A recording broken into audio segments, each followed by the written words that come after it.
Good morning students, welcome to my YouTube channel. और बच्चों, आज हम बहुत इंटरेस्टिंग टॉपिक पढ़ने वाले हैं जो है हमारे क्लास 10 चैप्टर 4 से बॉन्डिंग विद कार्बन। ये बहुत इंपॉर्टेंट टॉपिक है और इससे 2 नंबर का एक क्वेश्चन पक्का 101% आता है। और मोस्टली वो क्वेश्चन आता है बच्चों प्रॉपर्टीज ऑफ कोवेलेंट बॉन्ड से। तो आज हम इस टॉपिक को स्टार्ट करते हैं without wasting time. Bonding with carbon. बच्चों देखिए, कार्बन एंड कंपाउंड जो चैप्टर है ये इटसेल्फ बहुत स्कोरिंग चैप्टर है। तो यहां से सबसे ज्यादा पूछे जाने वाला क्वेश्चन होता है कि कार्बन किस तरह से बॉन्ड बनाता है। अब कार्बन जो है वो आयनिक बॉन्ड फॉर्म नहीं करता।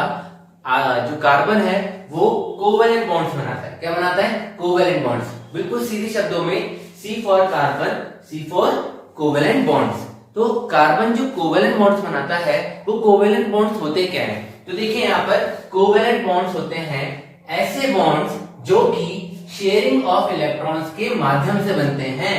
सच bonds which are formed by sharing of electrons. ये बहुत इंपॉर्टेंट लाइन है, शेयरिंग ऑफ इलेक्ट्रॉन्स। इसको ऐसे समझते हैं कि भाई जैसे आयनिक बॉन्ड्स हैं, आयनिक बॉन्ड्स में लूज होता है इलेक्ट्रॉन या गेन होता है। मतलब अगर मैं कोई पर्टिकुलर एलिमेंट हूं तो मैं अपने अंदर से इलेक्ट्रॉन लूज कर सकता हूं और सामने वाला उस इलेक्ट्रॉन को गेन करेगा। लेकिन यहां पर लूज और गेन वाला जो चक्कर है वो नहीं है, यहां पर शेयरिंग ऑफ इलेक्ट्रॉन है। शेयरिंग से देखो बॉन्डिंग अच्छी बनती है। आपने स्कूल में भी देखा होगा, बच्चे आपस में जब टिफिन शेयर करते हैं तो एक अच्छा बॉन्ड सेटअप होता है। तो बच्चों शेयरिंग जो है वो इंपॉर्टेंट है और कार्बन के ऊपर इस चैप्टर को बनाने की नीड इसलिए पड़ी क्योंकि कार्बन अकेला एक ऐसा एलिमेंट है जो सबसे ज्यादा नंबर ऑफ बॉन्ड्स शेयरिंग करके इलेक्ट्रॉन्स की बहुत सारे लंबी लंबी चेन्स बनाता है। चलिए अब यहां पर देखते हैं कि कोवेलेंट बॉन्ड क्या होता है। तो मैंने क्लियरली आपको बताया कि ऐसे बॉन्ड्स जो शेयरिंग ऑफ इलेक्ट्रॉन्स की वजह से बनते हैं। और कब बनते हैं? जब 2 एटम्स आपस में इलेक्ट्रॉन शेयर करते हैं। अब बच्चों यहाँ पर एक चीज इंपॉर्टेंट है और वो आपके एग्जाम पर्सपेक्टिव से बहुत इंपॉर्टेंट है। चाहे आप सीबीएसई से हो, चाहे आप आईसीएसई से हो, चाहे आप किसी भी स्टेट बोर्ड से हो, प्रॉपर्टीज ऑफ कोवेलेंट बॉन्ड। हालांकि मेरे जो वीडियोस हैं चैप्टर 3 के, उनमें मैं आयनिक बॉन्ड की फिजिकल प्रॉपर्टीज भी आपको एक्सप्लेन करूंगा, जिससे हम कोवेलेंट और आयनिक बॉन्ड्स के बीच में डिफरेंस भी हाथों समझ लेंगे। बट फिलहाल के तौर पे हम कोवेलेंट बॉन्ड की प्रॉपर्टीज की बात करते हैं। इसमें हमारी 1, 2 और 3 प्रॉपर्टीज आती है बच्चों। इसमें से फर्स्ट वाली प्रॉपर्टी सबसे ज्यादा मतलब समझने में प्रॉब्लम आती है, तो इसे हम आराम से समझेंगे। बाकी 2 तो आप आराम से इजीली समझ सकते हैं। देखिए फर्स्ट प्रॉपर्टी कहती है strong bond within the molecule but weak intermolecular force. अब बच्चे को पहली बार में समझ में नहीं आएगा। Strong bond within the molecule, molecule के अंदर तो स्ट्रॉन्ग बॉन्ड है लेकिन उसका इंटरमॉलिक्यूलर फोर्स वीक है। अब बच्चे यहाँ पे कंफ्यूज हो जाते हैं। इसको हम ऐसे समझते हैं बच्चों, देखो मॉलिक्यूल किससे बनता है? एटम प्लस एटम से बनता है। किससे बनता है बच्चों?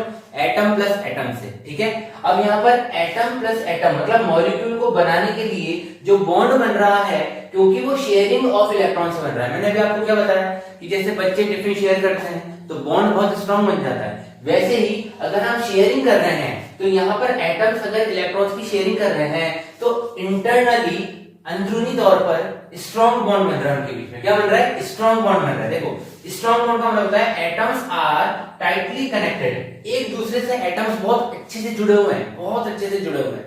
फॉर एग्जाम्पल जैसे मैंने यहाँ पे वाटर मॉलिक्यूल का लिया है, तो बच्चों H2O में H और O एक दूसरे से बहुत अच्छे तरीके से जुड़ चुके हैं, बहुत अच्छे तरीके से जुड़ चुके हैं, स्ट्रॉन्ग बॉन्ड बन चुका है। लेकिन अगर वहीं पे मैं बात करूंगा तो देखिए strong bond within the molecule तो है बट लेकिन वीक इंटरमॉलिक्यूलर फोर्स है। अब ये इंटरमॉलिक्यूलर फोर्स को हम पूरा बोले तो बोलेंगे इंटरमॉलिक्यूलर फोर्स ऑफ अट्रैक्शन। क्या बोलेंगे? Intermolecular force of attraction. इसका सीधा मतलब ये होता है कि अगर ये पानी के 2 मॉलिक्यूल्स हैं, कितने? वाटर के 2 मॉलिक्यूल्स हैं, तो पानी के 2 मॉलिक्यूल्स जब एक दूसरे के पास आएंगे तो वो जब जुड़ते हैं तो वो जो जुड़ते हैं उनके बीच का जो फोर्स ऑफ अट्रैक्शन होगा बच्चों वो वीक होता है। ये प्रॉपर्टी होती है कोवेलेंट बॉन्ड की। तभी तो आप देखिए पानी के अंदर अपने से हाथ यूं कर सकते हैं, कर सकते हैं कि नहीं कर सकते?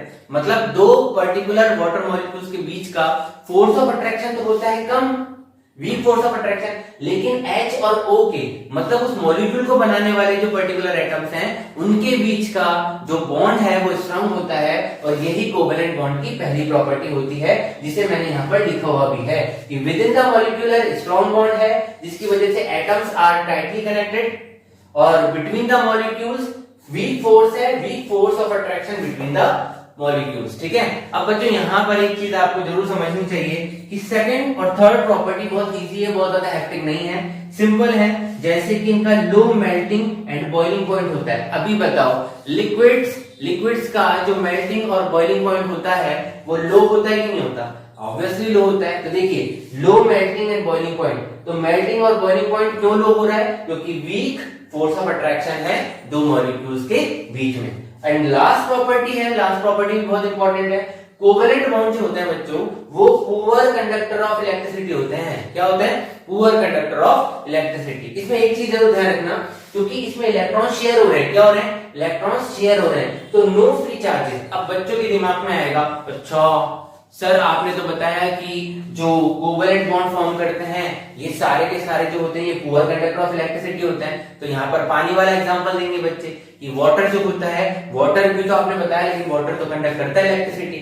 अरे हाँ भाई, वाटर कंडक्ट करता है इलेक्ट्रिसिटी, लेकिन आप माइंड में एक चीज रखिए कि वाटर इलेक्ट्रिसिटी कब कंडक्ट करता है? जैसे कि हम सिर्फ और सिर्फ प्योर वाटर की बात करें। किसकी? सिर्फ प्योर वाटर, डिस्टिल्ड वाटर। आपने क्लास 8 में पढ़ा होगा कि डिस्टिल्ड वाटर जो होता है वो इलेक्ट्रिसिटी कंडक्ट नहीं करता। इलेक्ट्रिसिटी कंडक्ट जब तक नहीं करेगा पानी, जब तक कि उसमें इलेक्ट्रोलाइट्स मौजूद नहीं होंगे, मतलब उसमें आयंस मौजूद नहीं होंगे बच्चों। आयंस मतलब इलेक्ट्रोलाइट्स जो इलेक्ट्रिसिटी को कंडक्ट करवा सकते हैं, whether it is acids, whether it is base. आपने 8th क्लास में पढ़ा तो था कि हमने पानी लिया है डिस्टिल्ड वाटर, उसे कैसे हम कंडक्ट करवा सकते हैं इलेक्ट्रिसिटी? तो उसमें 2-3 बूंद नींबू की निचोड़ दो, मतलब नींबू की 2-3 बूंद है ना, वो डाल दो उसके अंदर। ये पढ़ा था सबने, लेमन जूस के भी बताया था उसमें। तो यहाँ पर पुअर कंडक्टर होते हैं इलेक्ट्रिसिटी के, कौन? Covalent bond. अब यहाँ पर जो वाटर है इसके अंदर ही पुअर कंडक्टर क्यों कहला रहा है? क्योंकि इसके अंदर इलेक्ट्रॉन शेयर किए जा रहे हैं। ध्यान रखना, शेयर का मतलब होता है इस हाथ दे रहा हूं तो इस हाथ ले भी रहा हूं, तो ये फ्री नहीं है। इलेक्ट्रॉन्स जब तक फ्री नहीं होंगे तब तक इलेक्ट्रिसिटी कंडक्ट नहीं होगी, ये चीज हमेशा ध्यान रखिए। तो ये था हमारा topic bonding with carbon. Carbon जो होता है वो कोवेलेंट बॉन्ड्स बनाता है। नेक्स्ट क्लास के अंदर आप लोगों को मैं कार्बन कंपाउंड का एक और इंटरेस्टिंग टॉपिक एक्सप्लेन करूंगा जिसका नाम है इलेक्ट्रॉन डॉट स्ट्रक्चर। अगर आप लोगों को मेरे वीडियोस अच्छे लगते हैं, इंफॉर्मेटिव लगते हैं और आपकी पढ़ाई इससे बहुत अच्छी हो रही है, तो like, subscribe and share as much as possible. Thank you so much.